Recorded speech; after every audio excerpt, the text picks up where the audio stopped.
I was sitting in my office, looking over quarterly reports, when my phone vibrated on the table. Dima's name appeared on the screen. It was strange, he usually wrote in the messenger first. I answered, and from the first words I realized something was wrong. My friend's voice was shaking, as if he didn't know how to start. "Leoka, listen, wherever you are now, you better sit down." I leaned back in my chair, frowning. "What happened?" Dima exhaled loudly into the receiver. "In short, your Marina, she's in the metropole, and you definitely won't like it." Everything inside me was cringing. The metropole is the trendiest nightclub in the center. And what is she doing there? I asked, squeezing the phone until my knuckles turned white. "Dancing." I almost chuckled. "Dancing, big deal," but Dima continued, lowering his voice. "If you can call it dancing. She's there with some guy, practically doing it with him on the dance floor. His hands are everywhere, and she, in general, is quite a sight. And you know what? Your Seryoga, that same supposed friend of yours, is standing next to them and encouraging them, like a stripper at a corporate party." For a second, the world around him froze. Seryoga, my business partner, our daughter's godfather. "Seryoga is there?" I asked again, trying to comprehend what I heard. "Yeah, and his Oksana too. Half of your crowd is having fun there, watching this show like it's the norm." I didn't want to call, but I thought, you should know. I stared blankly at the stack of documents. My pulse was pounding in my temples. This is some kind of mistake. Marina wouldn't do that. "I'm sending you the address. Metropole on Tverskaya," Dima added. The notification came instantly. I was already putting on my jacket, not even realizing my actions. "I'm driving." The road to the club passed as if in a fog. I don't remember how I passed the intersections, how I parked. Only one name was spinning in my head, Seryoga. We built the business together, we went through the 90s together. And just like that, the neon lights of the metropole resonated in my eyes. The bass was pounding from the entrance, the vibration was reverberating in my chest. Dima was waiting at the bar, his face gloomy as a cloud, silently nodded towards the dance floor. And I saw her. Marina was standing with her back to some dude, pressing his whole body against hers. His hands slid down her hips, going lower and lower. They moved to the rhythm of the music so harmoniously, as if they had been rehearsing this for years. Then she turned around, and I saw how their lips merged in a kiss. The guy ran his fingers through her hair, pulling her closer. Artyom, her ex from college, the same one who dumped her in her third year. Before me, Seryoga and Oksana were standing nearby, clapping and shouting something, bursting into laughter. Several of our mutual friends, those who visited us at home, ate at our table, smiled and whispered. Something inside snapped. I don't remember how I ended up next to them. Marina turned slowly, noticing me. Surprise flashed in her eyes, but immediately disappeared. Instead of shame or guilt, she smiled. Lazily, brazenly. "Oh, Lyash." I raised my hand, cutting her off, mid-sentence. My voice came out calm, even too calm. No need for excuses. Keep them to yourself. You'll have time to regret it." A smile trembled on her lips, but I had already turned to Seryoga and Oksana. A minute ago they were laughing like they were at a comedy show. Now their faces had lengthened. "I saw you applauding." My voice was as smooth as a blade while that jerk was groping my wife. "From now on, you're nothing to me, so watch yourselves. Both of you." Seryoga's grin faded. Oksana looked away, clutching his hand. I turned back to Marina. "This has been going on for a long time." She lowered her head, fiddling with the strap of her purse. For a second it seemed as if she was ashamed, but then she quietly answered, 3 months. Since he returned from St. Petersburg, I slowly exhaled, clenching my jaws. For 3 months she came home, lay down next to us in our bed, kissed my daughter goodnight. Lied to my face for 3 months. Marina lifted her chin, looking me in the eyes. I wanted to talk. Say what? That I want a divorce. I grinned. Don't worry. You'll get everything you deserve. I promise. Her lips parted, but I continued, taking a step closer and lowering my voice. But remember, don't set foot in my apartment, not for things, not to talk, not for anything. If you show up, you'll have only yourself to blame. Artyom jerked next to me, straightening his shoulders. His attempt to act tough turned out pathetic. I saw the uncertainty in his pose. Quote, "Are you threatening her?" he asked, trying to make his voice firm. I stepped closer to him, looking him in the eyes. Yes, I'm telling you not to poke your nose into my apartment, because if you do, I have the right to protect my property by any means necessary. Understanding flashed across Artyom's face. He was not an idiot and understood that I was not joking. The music of the club faded into the background. Silence hung between us. I let the words settle, then turned around and left. Without looking back. The cold Moscow air burned my lungs. Rage was boiling inside, but my head remained clear. I took out my phone and dialed the number I knew by heart. Quote, "Listen," a velvety baritone sounded. "Boris Arkadyevich, this is Alexei Gromov. I need your help. My wife wants a divorce, and I want her to get exactly what she is entitled to by law. Not a penny more." A quiet voice sounded in the receiver. Chuckle. "Got it. Come tomorrow at 10 o'clock, we'll discuss everything. And Alexei, don't do anything stupid today." "Don't worry. I know what I'm doing." Boris Arkadyevich Zolotstov was considered the best divorce lawyer in Moscow. They said that after his work, ex-wives left the court in just a coat. On the way home, I stopped at the bank. Luckily, my personal manager was still there. I withdrew all the cash from the joint accounts. According to the law, half was mine, and I just took my share. Let him try to prove otherwise. The apartment greeted me with silence. Our daughter was with my mother. Lucky. I walked through the rooms, looking at everything with new eyes. A 3-room apartment in a good area, bought before the wedding with the money from the sale of my grandmother's apartment. My property. In my father's company, I am listed as an ordinary sales manager. Formally, I have no share. The smart old man had foreseen everything. The phone vibrated. An unfamiliar number, but I knew who this. "Kostyan?" I asked. "You know, bro. I heard. You have problems. Need help." Konstantin, a former comrade from Chechnya. We've been through so much together that civil showdowns seemed like kindergarten. Need help. You can come over and grab the guys if you're not busy. Don't even doubt it. We'll be there in about 40 minutes. They arrived in 35. Kostyan, Max and Vitek are reliable guys who've been through fire and water. The kind who understand what brotherhood and honor are. What's the task?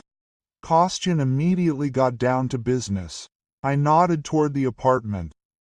Pack up and take out everything that belongs to my faithful. Carefully put it by the entrance. Max, the smartest one, squinted. How carefully? I grinned. Well, you know, army neatness, so that the one who packed it knows. Vitek smiled broadly.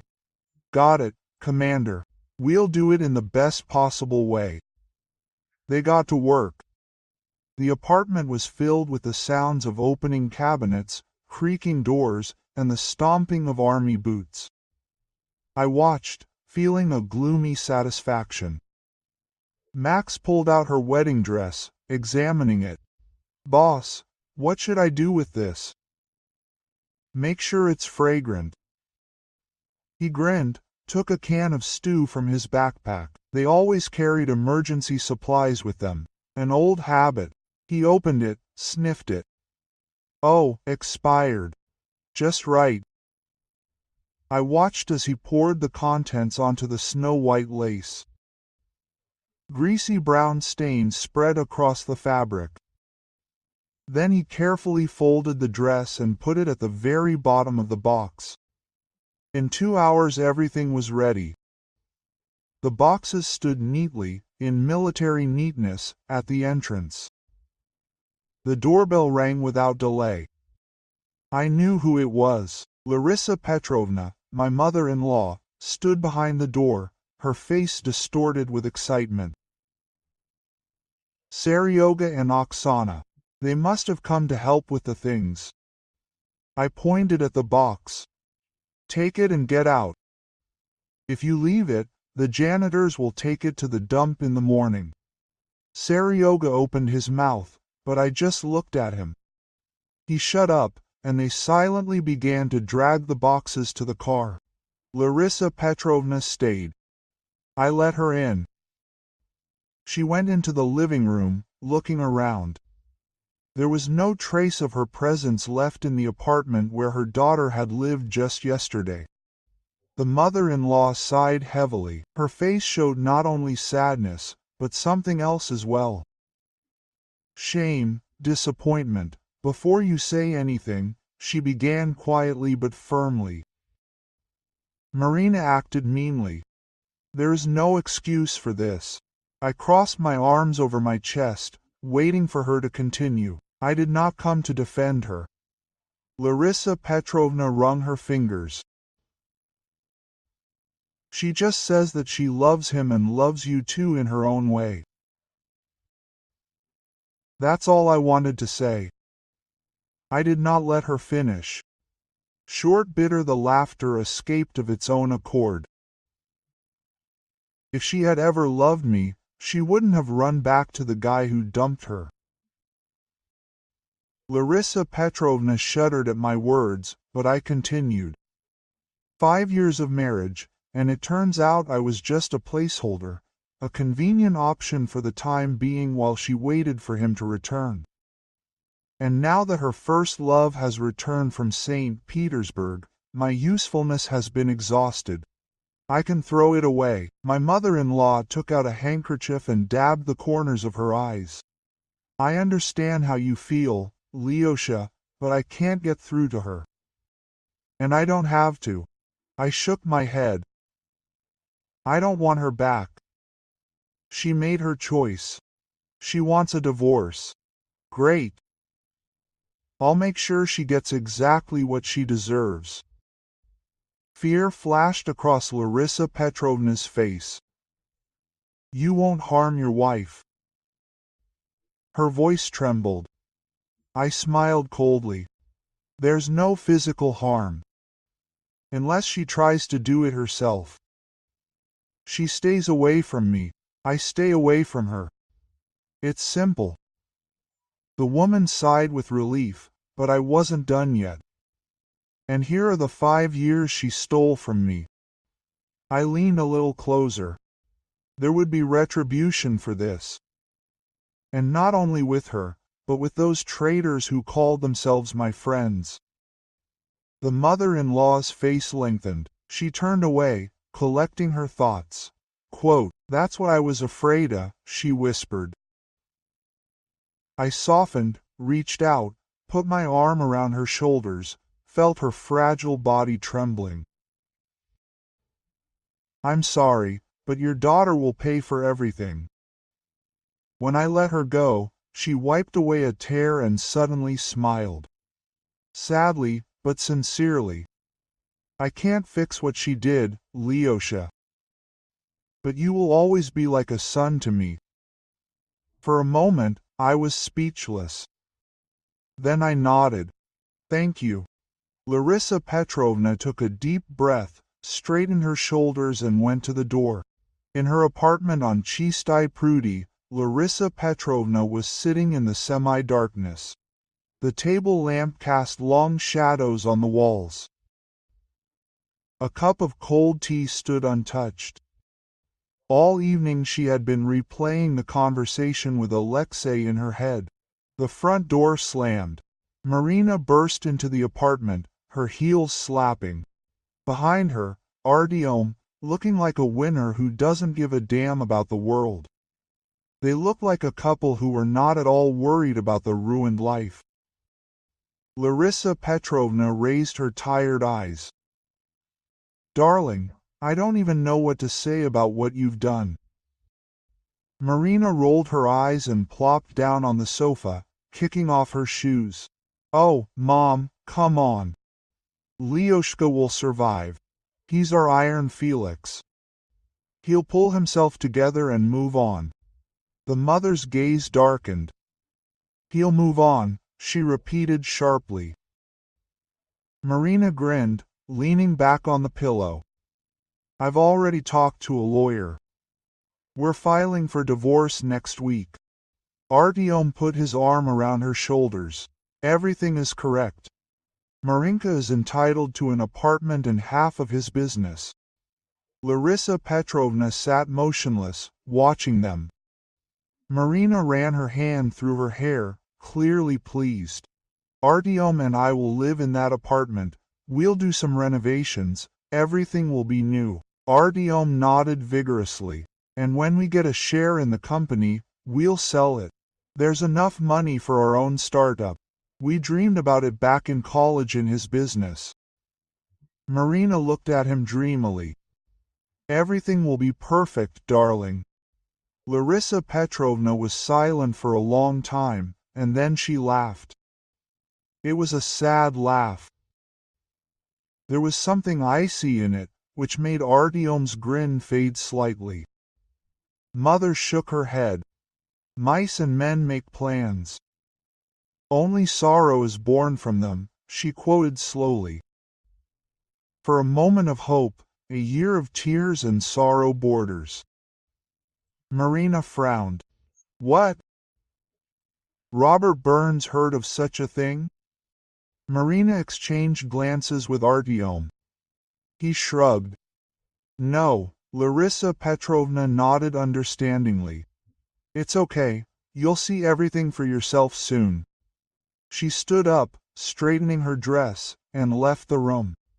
2 days later, I was sitting in the car a block away from Marina's office. Early morning, the sun had barely risen above the rooftops. The day was going exactly according to plan. I glanced at my watch. Any minute now. A man in a formal suit. Igor, a court courier recommended by Boris Arkadyevich, a professional with a talent for dramatic effects. A few minutes later, he was already in Marina's office. I leaned back in my seat, imagining her face as she handed it to me. First bewilderment, then understanding, then panic. Divorce papers. Reason: adultery. Igor would have smiled politely. You, Marina Alexievna Gromova? She would have nodded, probably thinking of some routine paper. Registered delivery for you. Have a nice day. I grinned, imagining the silence in OnSpace as everyone stared at her. News travels fast in our area. By lunchtime, The entire business center will be in the know. The envelope contained more than just documents. The photographs from Metropoli were crystal clear. Marina and Artyom in each other's arms, absorbed in each other. No excuses to come up with. I drummed my fingers on the steering wheel, watching her run out of the office, and rushed to the boss. Everything was on schedule. Mikhail Borisovich, her boss, was an old friend of mine. Unlike me, he saw through Marina right away. He had warned me once, but I hadn't listened. The phone vibrated. "Mikhail, it's ready," he said without preamble. He sent me home. You should have seen her face. "Thank you. Do as we agreed." "Don't worry, buddy. Everything will be fine." I stopped at a small coffee shop on Pokrovka, one of those cozy places with wooden furniture and the smell of freshly baked goods. I ordered an eclair and an Americana to celebrate a small victory. I sat by the window, watching the passers-by. The world continued to spin. People were rushing about their business, laughing, living. And somewhere in another part of Moscow, Marina's world was collapsing. The phone vibrated. Her name was on the screen. Right on schedule. I answered without even having time to say hello. "You bastard, do you want to destroy me?" Her voice was shaking with rage. I stirred my coffee absolutely calm. "Good morning to you too, Marina. Don't pretend. I read your papers. Where's my share of the apartment? Where's half of the business?" I took a sip of coffee. "Your half evaporated the moment you lay down under a man who is not your husband." A second of silence. Then an explosion. "You're a scumbag." I leaned back in my chair, watching the couple walking arm in arm. What simplicity, loyalty. "If you need anything, ask your boyfriend," I continued in an even tone. "Maybe he'll buy you the dream apartment you were planning to sue me for." Her breathing became intermittent. Her rage transmitted even through the phone. Time to twist the knife. "And by the way, keep in mind that there is a restraining order against you and your boyfriend. Stay away from my apartment and office." I heard her take a breath for another tirada, but I had enough. "Hang up." I put the phone down. Table, took a bite of eclair. Still warm. Perfect timing. After hanging up, I felt a deep sense of satisfaction. One battle had been won, but the war was not over. Now it was Seryoga Oksana's turn to feel the price of betrayal. But first, I'd like to introduce myself properly. Alexei Gromov served in the airborne forces for 5 years, 2 tours in the Caucasus, 1 in Syria. After demobilization, he returned home and began managing his father's digital company. A small firm, but irreplaceable in our area. Network maintenance, equipment supply, technical support. If a company has computers, they need us, which means everyone, including Seryoga with his production and Oksana with her accounting office. They decided to support Marina and her boyfriend. Well, let's see how it goes for them. They laughed and drank in that club, as if it were my marriage. This is a joke from a crooked mirror. That night, they chose a side. Now it's time to pay the bills. Ironically, their contracts for this service expired 2 weeks ago. I knew about it and deliberately did not renew them. I allowed them to think that everything was the same as before. Let them use our cloud services, rented equipment, technical support, without even suspecting that their entire digital infrastructure was hanging on their word of honor. And I was ready to take that word back. Returning to the office, I opened my laptop, leaned back in my chair, clasped my fingers together and stared at the client control panel. Sergey Vorontsov, the contract has expired. Oksana Belova, the contract has expired. Their companies had no idea that at any second I could erase their data from our servers, turn off the systems. They had no backups. I knew their indifference. One click, and their business would roll back to the 90s to papers and calculators. I slowly exhaled. It was time to call Igor, our client manager. Alexei Sergeyevich, I'm listening, he answered after the second ring. Igor, I have an assignment. We need to send official notifications to Vorontsov and Belova. The contracts have expired. We give them exactly 2 days to back up the data. On the third day, a complete cleanup of the servers and removal of the equipment. Pause. Then Igor chuckled. Wow, you're not kidding. I heard that you have disagreements with them. I heard the click of a keyboard. I'm preparing letters. Should I compose them correctly or with a hint? I chuckled extremely correctly. But no offers to extend. Let them understand, they are on their own now. Igor whistled, understood. They will panic when they realize that they ignored all the reminders. That's the point.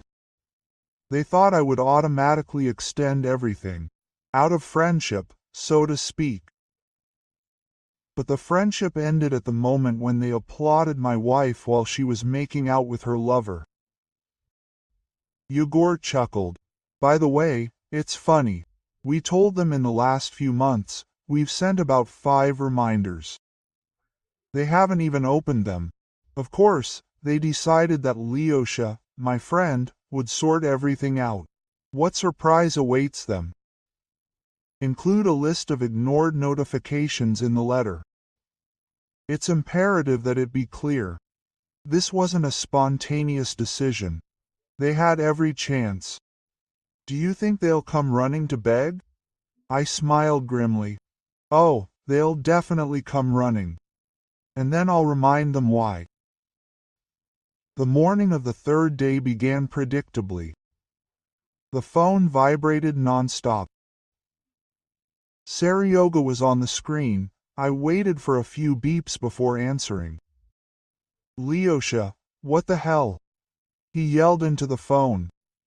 Your people took all the computers. Where are the servers? How the hell am I supposed to connect to the database? You have no right. We have an agreement. I moved the phone away from my ear, letting it let off steam. I imagined him rushing around the office, red with anger, his shirt wet. When the stream of curses didn't and I said calmly, what agreement, Seryoza? Don't remember any current agreements between us.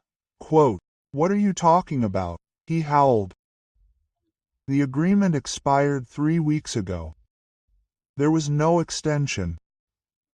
I let the words hang in the air. Besides, my employees sent you reminders, which you happily ignored. So now it's only fair that I ignore you. Hang up. Less than 5 minutes passed. A call. Oksana sighed and replied, Lyosha, are you really doing this? There was panic in her voice. I didn't answer right away. I looked at the monitor, where all of her company's data was neatly lined up. Waiting for one command. I ran my finger across the touchpad. Click. I watched as the files began to disappear. Oksana, just a second, I said casually. I waited for the process to complete. Well, that's it, I just did it. The scream in the receiver almost deafened me. What have you done? All of the data. My clients. The tax office will eat me up. I smiled. explained to them that the renewal of the contract with the IT contractor was ignored, and it was completely legal for him to delete the data after the storage period expired. Have a nice day, Oksana. Hang up. I've dealt with the traitors. There were Marina and her Artyom left, but patience was needed here. First, to see the divorce through to the end. Marina tried to challenge the terms in court. Her lawyer went out of his way, portraying her as a victim. They demanded an apartment, a share in my business, everything she has a right to. They tried in vain. Boris Arkadyevich turned out to be a master of his craft. Your Honor, he began in the courtroom. I would like to establish that the apartment is not jointly acquired property. My client acquired it before the marriage, which is confirmed by documents. Marina's lawyer became nervous. She herself clenched her jaw. The judge nodded. Does this have evidence to the contrary? Her lawyer sighed. No, Your Honor. The first round is ours. Then they tried to latch on to a thriving IT business. Then the most interesting part began. Boris Arkadyevich stood up and straightened his tie. Your Honor, my client does not own any business. He is an ordinary manager in his father's company. The judge looked at me. Citizen Gromov, confirm your income. Yes, Your Honor. My salary is 65,000 rubles per month. Marina turned her head sharply. Her jaw dropped in amazement. I remained unperturbed. I present 2 NDFL certificates for the last year. Boris Arkadyevich handed over the documents. As you can see, my client's income is significantly lower than Iz's. In fact, she earns more. The judge examined the papers. In that case, Citizen Gromova, I see no grounds for satisfying your demands for the division of property or the defendant's income. The second round is ours. And then Boris Arkadyevich dealt the decisive blow. In addition, given that my client earned significantly less than the plaintiff and taking into account that it was the plaintiff who violated marital fidelity, we ask that alimony be assigned in favor of my client. Marina jumped up from her seat. What? The judge banged her gavel. Please maintain order. Marina's lawyer began to dart about. Your Honor, this is an unusual practice. The judge interrupted. Citizen Gromova, given that your spouse has a lower income, and the divorce was initiated due to your infidelity, the court assigns alimony in the amount of 30,000 rubles per month for a period of 2 years or until Citizen Gromov remarries. Marina turned devout, clenched her fists. She seemed about to explode, but she was powerless in the courtroom. Knockout. I could barely contain my smile. When we left the courthouse, Marina caught up with me on the steps. You set it all up, manipulated everything. I shrugged. No, Marina, I just let the truth out. She gritted her teeth. Do you think I won? I grinned. I know that. I turned around and left, already planning my next steps. One thing was clear. I will use these 2 years wisely. 3 months later, the court decision arrived. The divorce was finalized. I am legally free. Time for the final chord. Leaving the courthouse, I dialed Mikhail Borisovich. I think it's time, he said instead of greeting. Yes, I finally untied my hands. So, today we're drinking at your expense. I smiled. No, today I'm having dinner with Uncle Valera. Mikhail laughed. And with Judge Petrov? Damn, So you knew from the very beginning that Marinka was in trouble. Never give your enemy a fighting chance. Do you know who her lawyer was? Who? Grigory Semyonovich. Old man Grisha. Mikhail was amazed. The same one. I set her up completely. Grigory Semyonovich was my cousin on my mother's side.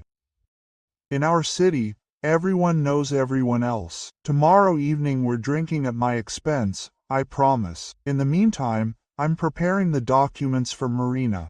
By tomorrow evening, she will no longer be here. And what about Artyom? I talked to Rafik Izmailovich, his boss. I explained the situation.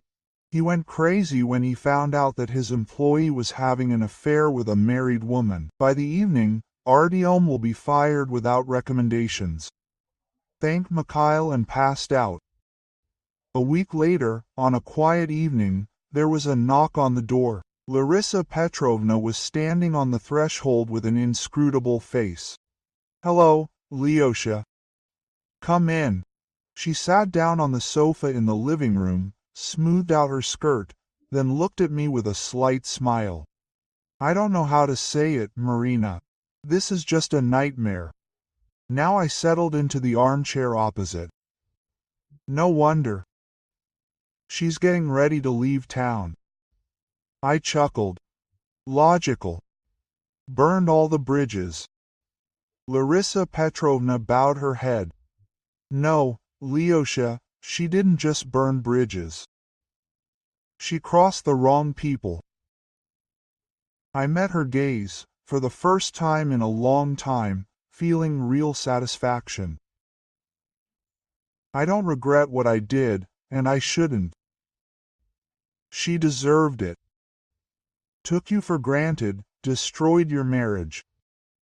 I nodded. Larissa Petrovna leaned forward, lowering her voice. "Seryoga and Oksana are getting a divorce." I raised an eyebrow. "Really?" "They blame each other for the disaster. The business is ruined. Clients have filed lawsuits for millions." I whistled. "They don't have millions." "Exactly," she grinned. I leaned back. "They deserved it." She paused. "Ah, Artyom." I bowed my head, waiting. "Already left the city." I was not surprised. A coward had to run away sooner or later. 2 days ago, he and Marina had a big fight. It came to blows. I silently waited for him to continue. He slapped her. I didn't interfere, I just stood and watched. A thought flashed through my head.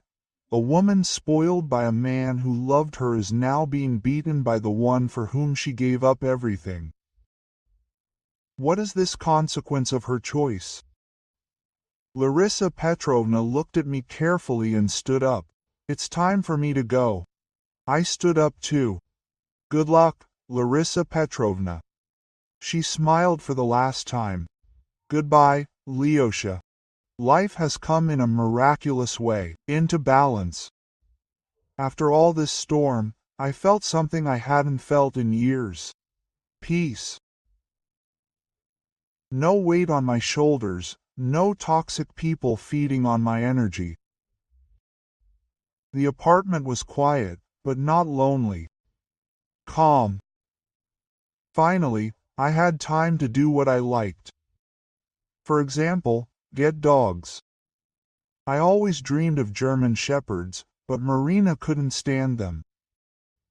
Well, Marina is gone, and I can do what I want. I took 2 puppies from breeders in the Moscow region, a brother and sister. I named them Count and Gerda. Count, brave, always ready to protect. Gerda, smart, first evaluates everything, then acts. They became my shadows. They followed me everywhere, slept by the bed, made sure that I was never alone. Morning runs became more fun. Home more lively. They made me smile more often than in recent years. And then Katya appeared. I met her at the dog park in Philly. Or rather, the first she was met by the Count and Gerda. She was sitting on a bench with coffee, while her German shepherd Rex was wrestling with a stick the size of himself. My two rushed towards him, and before I could call out to them, all three were already playing tug-of-war. Katya laughed. It looks like we have a gang forming here. It looks like it. Sorry if mine are disturbing you. She waved her hand. What are you saying? This is the most fun I've had all week. We talked for over an hour, watching the dogs. She had an easygoing nature. Smart, cheerful, confident. No games, no manipulation, just pleasant conversation and sincere smiles. Meeting her was not a lightning strike. Everything is simpler, as if I found a missing detail that I didn't even suspect. One conversation flowed into correspondence, then a meeting for coffee. Before I could look back, Katya and Rex had become a part of my life. Hikes with dogs, lazy Sundays watching TV series, dinners together, while three shepherds scurried around underfoot, hoping for a bite. No rush, no tension. All natural. One evening we were sitting on the balcony. The sunset was painting the sky in warm tones. Katya snuggled up to me, sipping wine. The Count, Gerda, and Rex were dozing at our feet. She looked at me. You look happy. I thought about it, and for the first time in a long time I realized that I was. Yes, I am happy.